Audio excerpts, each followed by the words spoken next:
വെട്ടം ഇടുക. അങ്ങനെ പതിവില്ലാണ്ട് നമ്മൾ 5:15 ഇറങ്ങി. അതെ, 5:15. അതുകൊണ്ടാണ് ഇത്ര ലേറ്റ് ആയത്. അല്ലെങ്കിൽ 5:30 ഇറങ്ങിയത്. ഞാൻ കുത്തിപ്പൊക്കി. അതെ അതെ, സാധാരണ ലേറ്റായിട്ട് കിടന്ന എനിക്ക് ഭയങ്കര വട്ടിയാണ്. Welcome back. അപ്പോൾ നമ്മുടെ പുതിയൊരു വീഡിയോയിലേക്ക് എല്ലാവർക്കും സ്വാഗതം. ഞങ്ങൾ രാവിലെ തന്നെ ഒരു റൈഡിന് ഇറങ്ങിയേക്കാണേ.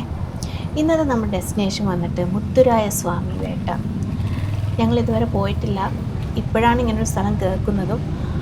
അതുകൊണ്ട് അവിടെ എന്താ ഉള്ളതെന്നോ എങ്ങനെയാണ് അവിടത്തേക്കുള്ള റൂട്ടെന്നോ ഒന്നും ഒരു ഐഡിയ ഇല്ല.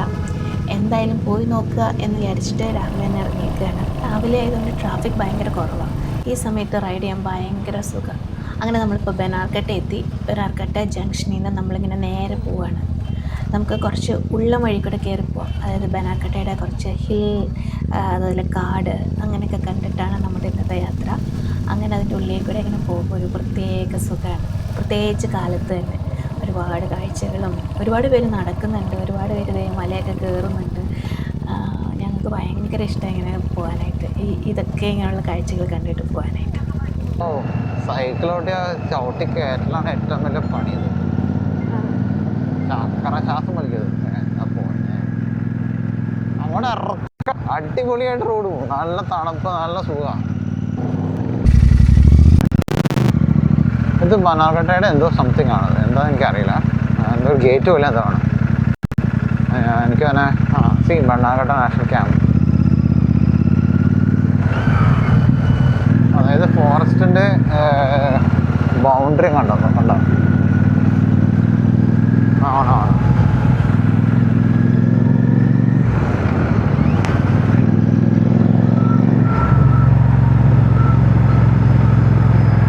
അല്ലേ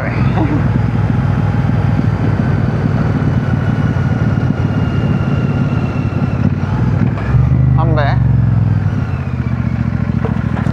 അപ്പോൾ നമ്മളീ പൊയ്ക്കൊണ്ടിരിക്കുന്നത് രാംനഗരയ്ക്കാണ്. രാംനഗർ അടുത്താണ് ഈ മുത്തുരായ സ്വാമി വേട്ടയുള്ളത്. അപ്പോൾ നമുക്ക് ഇലക്ട്രോണിക് സിറ്റിയിലുള്ളവർക്ക് 2 രീതിയിൽ ഇവിടെ എത്തിപ്പെടാൻ പറ്റും. ഒന്ന്, നൈസ് റോഡ് വഴി നമുക്ക് കനക്പുര ഇറങ്ങി നമുക്ക് ഈ മുത്തുരായ സ്വാമി പേട്ടയിലേക്ക് എത്താം. അല്ലെങ്കിൽ ബൊമ്മസാന്ദ്ര ജിഗിനി വഴി നമുക്ക് അവിടെ എത്തിപ്പെടാൻ പറ്റും. ഞങ്ങൾ എന്തായാലും ജിഗിനി വഴിയാണ് പോയേ. ബനാർക്കട്ട വഴി നമ്മൾ നേരെ കുറേ ഡീവിയേഷൻസ് ഉണ്ട്, അതുകൊണ്ട് ഇത് റോഡ് പറഞ്ഞു തരാൻ പറ്റത്തില്ല. ഞാൻ എന്തായാലും ഡിസ്ക്രിപ്ഷനിലിടാം നമ്മൾ പോയ റൂട്ട്.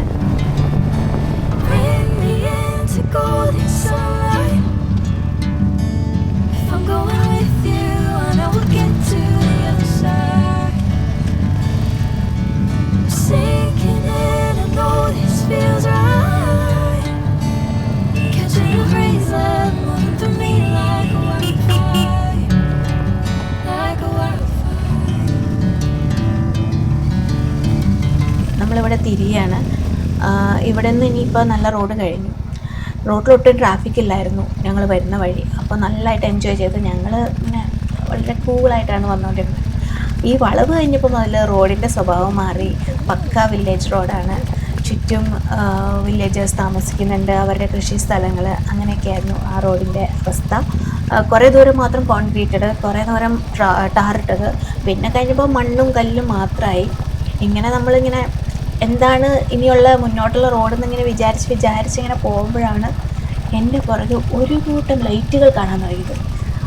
അത് കഴിഞ്ഞ് എനിക്ക് മനസ്സിലായത് ഒരു കൂട്ടായിട്ടൊരു ബൈക്കേഴ്സ് ഗ്രൂപ്പ് വരുന്നു. ശരിക്കും പറഞ്ഞാൽ ഞാൻ കുറച്ച് നെർവസായിപ്പോയി. കാരണം ഇവരുടെ ഇടയിൽ ഞാൻ എങ്ങനെ ആയി പോകുമെന്ന് വിചാരിച്ചു. ഞാൻ തന്നെ റൈഡ് ചെയ്യാൻ തുടങ്ങിയാൽ പിന്നെ ഞാൻ അങ്ങനെ ഗ്രൂപ്പിൽ പോയിട്ടില്ല. മേബിയുടെ കൂടെ ഗ്രൂപ്പുകൾ പോയിട്ടുണ്ട്, പക്ഷേ തന്നെ ഇന്നുവരെ പോയിട്ടില്ല. അത് തന്നെ അത്രയും പേര് വരാനാണ്. അപ്പോൾ ശരിയായിട്ട് ഞാൻ പേടിച്ചു പോയി. പിന്നെ മനസ്സിലായി അത് അത്രയും പേരല്ല ഉള്ളൂ, 150 മുതൽ 200 പേരടങ്ങുന്ന ഒരു വലിയ ഗ്രൂപ്പായിരുന്നത്. അവരുടെ കൂടെയായിരുന്നു പിന്നീട് റൈഡ്. ഈ ബൈക്കേഴ്സിനൊരു ഡിസിപ്ലിൻ ഉണ്ടെന്ന് പറഞ്ഞാൽ ഭയങ്കര കേട്ടോ. കാരണം നമ്മളായിരുന്നു അവരുടെ ഫ്രണ്ടിൽ പോയത്, അവരെല്ലാവരും ഞങ്ങളുടെ പുറകെ പതുക്കെ. അത് വലിയ വലിയ സൂപ്പർ ബൈക്ക് ഉണ്ടായിരുന്നു, അങ്ങനെ എല്ലാത്തരം ബൈക്കുകളാ കൂടെ ഉണ്ടായിരുന്നു. പക്ഷെ ഞങ്ങളുടെ പുറകെ വളരെ സമാധാനത്തോടെ അവർ വന്നു. കാരണം മെബി മുന്നേ പോന്നു, മെബിയുടെ സൂപ്പർ മീറ്റിയോറാണ്. ഈ റോഡൊന്നും മെബിയുടെ വണ്ടിക്ക് അത്ര പറ്റിയതല്ല, അപ്പോൾ അത്രയും സ്പീഡ് കുറവാണ് നമുക്ക്. പക്ഷെ അവരതിൻ്റെ പുറകെ അവരെല്ലാവരും വളരെ കാര്യമായിട്ടാണ് പുറകെ തന്നെ ഇങ്ങനെ വരുന്നത്. പിന്നെ ഇതിൻ്റെ ബേസ് എത്തിയപ്പോൾ ഞങ്ങൾ നിർത്തി, കാരണം മുന്നോട്ട് എങ്ങനെയാണെന്നറിയില്ല, ഞാൻ കയറുമെന്നറിയില്ല, അതെല്ലാം വേണ്ടി നിർത്തി. അപ്പോൾ ഇവർ നിർത്തി. എന്നിട്ട് പിന്നെ നമ്മൾ അവരോട് പറഞ്ഞു നിങ്ങൾ പൊക്കോളൂ, ഞങ്ങൾ പതുക്കെ വന്നേക്കാം എന്ന് പറഞ്ഞ പിന്നെയാണ് അവർ കയറിപ്പോയത്. പിന്നെ ഞങ്ങൾ പതുക്കെ അവരുടെ കൂടെ അങ്ങ് പോണതാണ് ഈ കണ്ടുകൊണ്ടിരിക്കുന്നത്. എങ്ങനെയൊക്കെയോ എത്തി. അയ്യോ, എനിക്ക് ഫസ്റ്റ് ടൈമാണ് ഇങ്ങനത്തെ ഒരു ടെറൈൻ, അതുകൊണ്ട് എനിക്കും ബേബിക്കും നല്ല ടെൻഷനായിരുന്നു. എന്തായാലും കുഴപ്പമൊന്നും ഉണ്ടായിരുന്നില്ല, വളരെ കൂളായിട്ട് എത്തി. അവരുടെ കൂടെ പോയതുകൊണ്ടായിരിക്കും ഒരു പക്ഷേ ആ ഒരു ഗ്രൂപ്പിൽ പെട്ടതുകൊണ്ടായിരിക്കും എന്ന് ഞാൻ വിചാരിക്കുന്നു. അങ്ങനെ നമ്മൾ മുകളിലെത്തി. ഇവിടെ എത്തുന്നവരെ ഞാൻ ഒരു കാഴ്ച പോലും കണ്ടില്ല. ഹെയർ പിൻ വളവും കയറ്റവും ഹമ്പും ഒക്കെ ആയിട്ട് ഫുൾ ബിസി ആയിപ്പോയി. ഞങ്ങൾ വണ്ടി ഇവിടം വരെ കൊണ്ടുവന്നുള്ളൂ, പക്ഷെ ഒത്തിരി പേര് വണ്ടി മുകളിലേക്ക് കൊണ്ടുപോകുന്നുണ്ട്. ആ മലയുടെ അറ്റം വരെയൊക്കെ കൊണ്ടുപോയിട്ട് താഴേക്ക് ഇറക്കുന്നതൊക്കെ കണ്ടു. അങ്ങനെ കുറേ പേരുടെ എൻജോയ്മെൻറ്റുകളൊക്കെ കണ്ടു. നമ്മളെന്തായാലും വലിയ റിസ്ക് ഒന്നും എടുക്കാണ്ട് ഇവിടം വരെ എത്തിച്ച് വണ്ടി നിർത്തി. അപ്പോൾ നമ്മൾ എത്തിയിരിക്കുന്ന മുത്തുരായ സ്വാമി വേട്ടയുടെ കാഴ്ചകൾ കണ്ടോളൂ.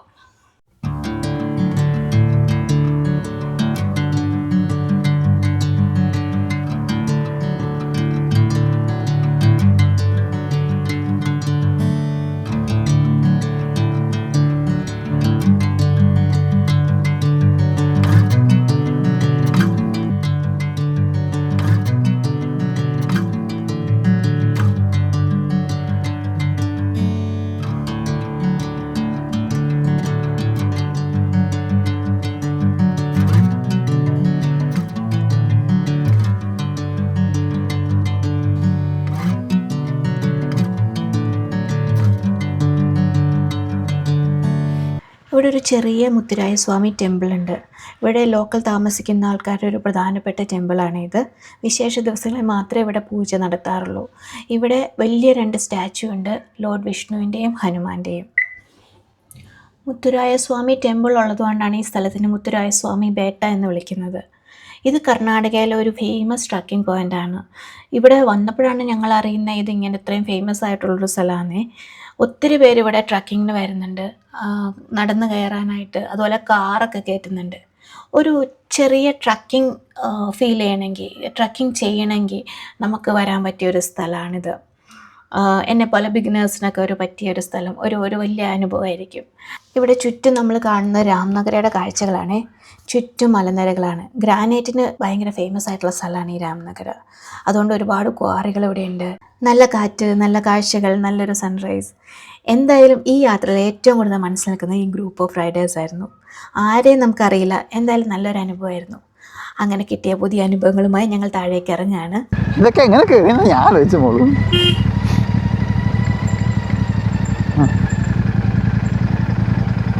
ഒരിക്കലും ചേർത്ത് കൊണ്ടുപോകരുത് കേട്ടോ വളവല്.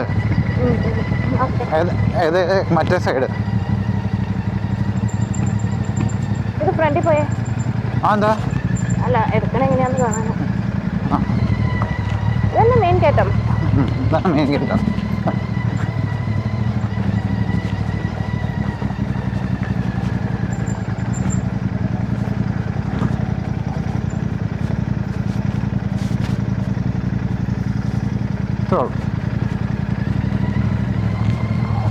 മോള് കയറ്.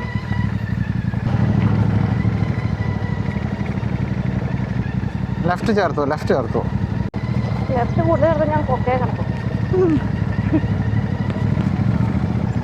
ഓ, ഇത് ഇത്ര ഉള്ളായിരുന്നോ? സിമ്പിൾ. ചില കാറുകാർ ഇവിടെ ഇട്ടേക്കുവാട്ടോ. ഞങ്ങൾ ആദ്യം ഇവിടെ നിർത്തിയിട്ട് എന്താ ഒരു പേടി ഉണ്ടായിരുന്നു കയറാൻ പറ്റുമല്ലെന്നുള്ളത്. പിന്നെ രണ്ടും കൽപ്പിച്ച് അങ്ങോട്ട് കയറിയപ്പോൾ അടിപൊളിയായിട്ടും കയറിപ്പോയി, നോ പ്രോബ്ലം. എനിക്ക് ഭയങ്കര പേടിയായിരുന്നു മോള് കയറുമെന്നുള്ളത്. പക്ഷേ മോള് ഫസ്റ്റ് എത്തിയത്, ഒരു കുഴപ്പമില്ലാണ്ട്. പിന്നെ എൻ്റെ വണ്ടി അത്ര ഈ ഓഫ് റോഡിങ് നല്ലതല്ല, സാധനം മോശം. പക്ഷേ എന്തായാലും ഞങ്ങൾ എത്തിച്ചു മുകളിൽ സുഖമായിട്ട്, ഒരു കുഴപ്പം കൂടാണ്ട്. കിടിയായിരുന്നു കേട്ടോ. മുകളിൽ നല്ല വ്യൂ ആയിരുന്നു. അതൊന്ന് റെക്കോർഡ് ചെയ്യണമെന്ന് വിചാരിച്ചു, പക്ഷെ നടന്നില്ല. കാരണം ഈ ടെൻഷൻ്റെ ഇതിൽ അത് മറന്നുപോയി, റെക്കോർഡ് ചെയ്യണ കാര്യത്തെക്കുറിച്ച് മറന്നുപോയി. അത് എത്താറായപ്പോഴാണ് അയ്യോ റെക്കോർഡ് ചെയ്തില്ലല്ലോ എന്ന് ഓർത്തത്. എൻ്റെ ചിന്ത മൊത്തം മോളിൽ എങ്ങനെ കയറും എന്നുള്ളതായിരുന്നു.